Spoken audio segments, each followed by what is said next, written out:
Les collègues de son père l'appelaient le cas désespéré de la famille.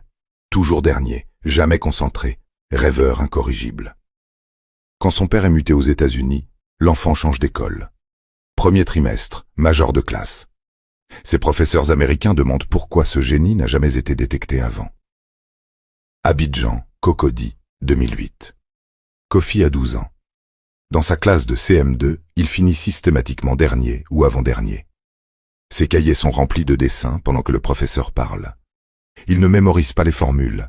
Il ne récite pas les leçons. Dans le système ivoirien, ça veut dire une seule chose, cet enfant est perdu. Son père Armand est cadre dans une multinationale à Abidjan. Chaque réunion de parents d'élèves est une humiliation. Ses collègues ont des enfants brillants. Premier de classe, félicitations du jury, bourse d'excellence. Armand arrive avec les bulletins de Kofi. Personne ne dit rien, mais tout le monde a le même regard. Celui qui dit « Ton fils ne fera rien de sa vie ». Un collègue d'Armand, Kwasi, va plus loin. Devant tout le bureau, il dit en riant « Armand, ton fils, c'est le cas désespéré de la famille, hein? On va prier pour toi. » Tout le monde rit. Armand rentre chez lui ce soir-là sans parler à personne. Il regarde son fils dessiner dans son cahier. Et pour la première fois, il se demande « Et si ce n'était pas Kofi le problème ?» En 2010, Armand obtient une mutation aux États-Unis. Kofi change d'école. Système américain, professeurs différents, approche différente. Dès la première semaine, quelque chose change.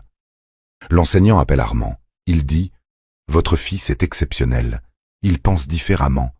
Il résout des problèmes d'une façon que nous n'avons jamais vue chez un enfant de son âge. Pourquoi personne ne l'a détecté avant ?» Kofi n'avait pas changé. Son cerveau n'avait pas changé.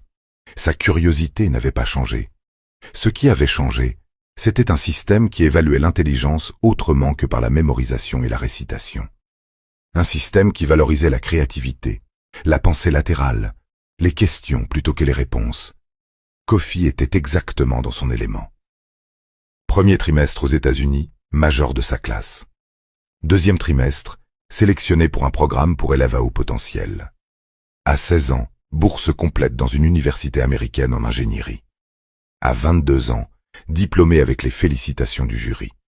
Le même enfant que le système ivoirien avait abandonné. Pendant ce temps à Abidjan, les enfants de Kwasi, celui qui avait ri de Kofi devant tout le bureau. Premier de classe jusqu'au bac, mention très bien, Université d'Abidjan, diplôme obtenu, 4 ans de chômage.